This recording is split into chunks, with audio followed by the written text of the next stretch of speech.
we have these very strange and random dreams? Why don't our dream state just tell us directly what's going on? Well, Layne Dalfen, better known as the dream analyst, is here to help us make sense of all of it. Layne, thank you very much for being here. Thank you for inviting me. Dreams are weird, but they have meaning. They're never weird when you understand what the heck you were saying to yourself when you had that crazy dream. Why doesn't myself just say it more clearly? Because it's a different language.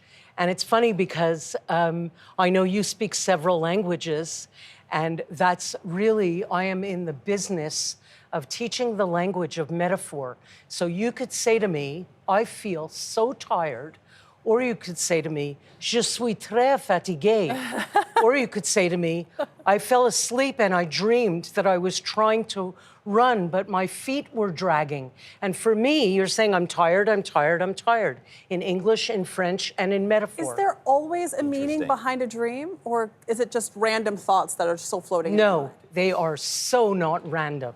Really? And so when you go to sleep at night, the same way you prioritize your day, when you wake up in the morning, who do I have to call, who do I have to email?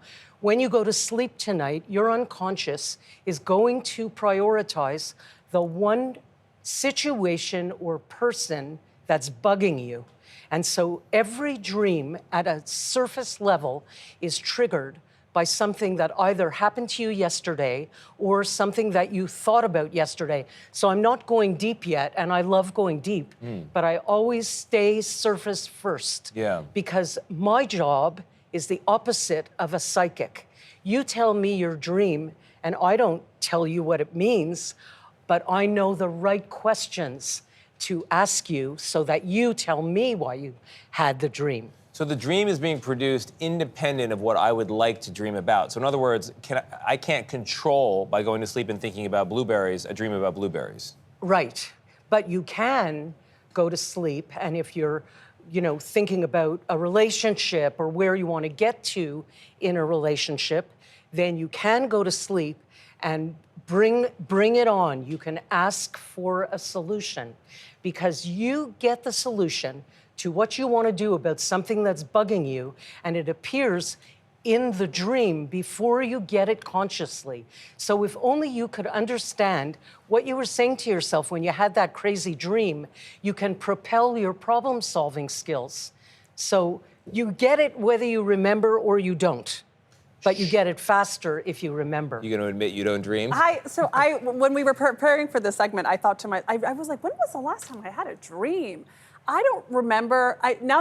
In this conversation, though, something did pop up. I did have a dream about someone the other day, and I'm going to leave it there.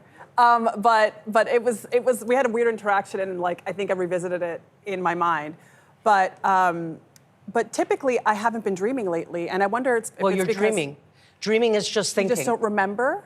Exactly, and there's a memory function that's not operating at the same capacity when you're asleep as when you're awake.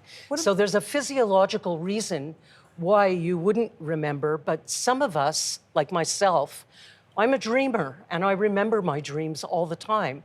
But even if you don't, you are still deciding if you want to say something to your mom. If you have something to say to your mom, and you're not saying it, it'll come into the dream, and you'll make a decision about how you want to say what you want to say to her.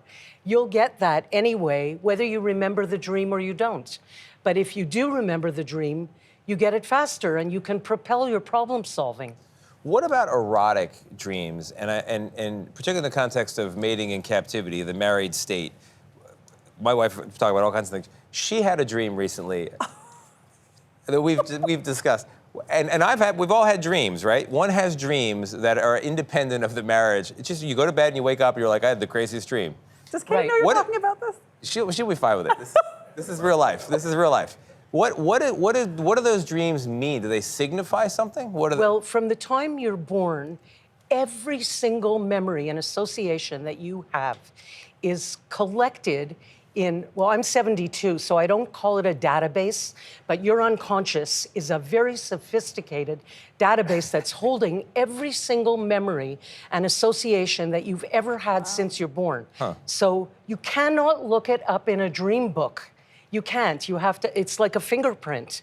And so you want to ask yourself what comes to mind. Oh, this is what I wanted to say. It's like a filing cabinet. So if I want to say something to myself about my husband, my filing cabinet will open up, and every single boyfriend I ever had since I'm here on this earth is in the same filing cabinet as Andy. And so they all become interchangeable. If he said something to me yesterday that made me feel rejected, the filing cabinet is going to open up when I go to sleep. And this guy that I dated when I was 16, who rejected me, is going to appear in my dream. And it's really connected to the fact that I felt rejected by something that Andy did yesterday. And it's to encourage me to open up a conversation with him about that. We don't have much time left, but what tools can you give people to interpret their own dreams? If they dream about things like teeth or being laid or hair apparently has some... Right, and so to understand the language, I developed a 6-point of entry method that helps anybody. It's a very simple method, and it helps you connect the dream to what is going on in your life this week that's bugging you. And then you can start looking for solution finding inside the dream. That's how you do it. The feelings, the action, like trying to get somewhere. I think I heard that you have like a deadline kind of dream. Yeah, I have it, yeah. Right, and so that deadline kind of dream, you want to take that metaphor and bring it to what's happening this week and that's making you feel that certain way. Layne Dalfen, thank you so much. We can do a whole hour on dreams. Come back. Fascinating. Thank you. Thank you so much.